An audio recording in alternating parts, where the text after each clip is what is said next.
The $250,000 secret number that's robbing you blind, and you don't even know it. Picture this. Two men, same age, 31. Same job, same $80,000 salary, same brand of car, sitting in identical driveways on the same quiet street. If you looked at their bank statements, you couldn't tell them apart. But by the time they're 60, one of them will have handed over $250,000 more than the other for the exact same life. Not because he gambled it away, not because he made a single bad decision with his money. He handed it over because of 3 digits, a number he's never seen printed on a receipt, never voted on, never agreed to. And somewhere right now, a computer is deciding how much of your future paycheck belongs to a bank before you've even earned it. That number is your credit score, and I promise you, by the end of this video, you will never look at it the same way again. This isn't a lecture about paying your bills on time. This is about exposing what the credit score actually is. A quiet, brutally efficient tax on the disorganized, engineered not to protect you, but to extract from you. Here's the part that should unsettle you. This system feels ancient, like it's always existed, like some financial law of gravity. It hasn't. The FICO score was born in 1989. That's it. Before that, a human being looked you in the eye and decided if you were trustworthy. Was that system flawed? Deeply, riddled with bias. But at least a human could be reasoned with. What replaced it wasn't fairness. It was math with no conscience. An algorithm doesn't care that you lost your job for 2 months during a recession. It doesn't care that you paid a medical bill late because you were in a hospital bed, not them all. It only cares about risk, and risk, translated into plain English, means profit margin. The moment that switch flipped, lending stopped being a judgment of character and became a pricing model for human behavior. Now let's talk about the number that actually hurts. Say you're buying a $400,000 home in today's market. With a pristine 760 score, a bank rolls out the red carpet, offering you something close to the best rate on the table. Drop that score to 620, still considered fair, still the range where tens of millions of working Americans sit, and the bank doesn't slam the door. That would mean losing a customer.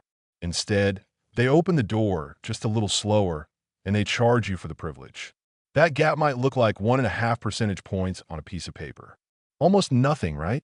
Run it across a 30-year mortgage, and that almost nothing becomes over $120,000 in extra interest.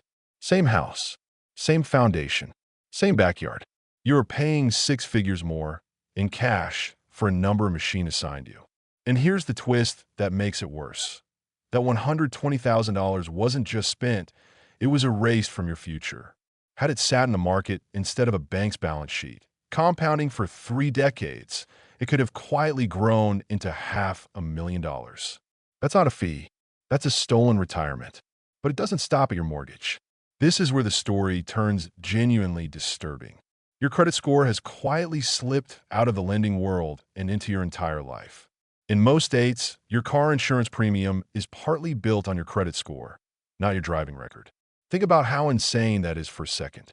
You could have never received a single ticket in your life, never touched another bumper, drive like your grandmother on a Sunday. But if your credit score dips, your insurance rises anyway, because an actuarial table somewhere decided people with lower scores file more claims. Meanwhile, a reckless driver with a DUI on record, but an 800 credit score can pay less than you. The system, in effect, trusts a drunk driver over a sober one, as long as the drunk driver pays his credit card bill on time. Landlords check it before they'll rent you an apartment. Utility companies use it to decide your deposit. Some employers in finance and government roles especially pull it during hiring. One rough patch, one missed payment during a crisis years ago, and you're quietly filtered out of opportunities you'll never even know you lost. Here's the detail that reveals exactly what this game rewards, and it isn't wealth. You could have $500,000 sitting in a savings account, having never taken out a single loan in your life, and to the algorithm, you're a ghost. Unscorable, invisible.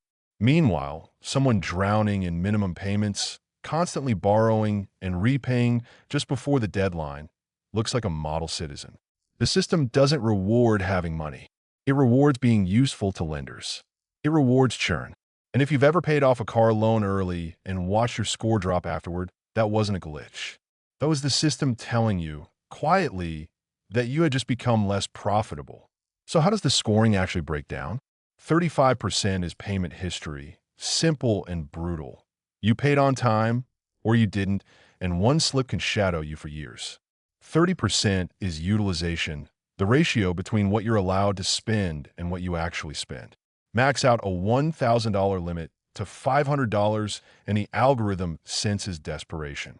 But call the bank, get that limit raised to $10,000, spend that same $500, and suddenly you look disciplined, even though your actual spending never changed. You didn't get more responsible. You just changed the math the machine was reading. And this is where inequality quietly reproduces itself. Wealthy parents can add their teenager as an authorized user on a 20-year-old credit card with a flawless history. The teenager never spends a cent, never even touches the card, but wakes up on their 19th birthday, inheriting 2 decades of perfect credit. They walk into a dealership and drive away with a near-zero interest rate. Somewhere across town, another 18-year-old whose parents struggle with debt starts from zero or worse and gets handed a predatory rate for the exact same car. That's not a coincidence.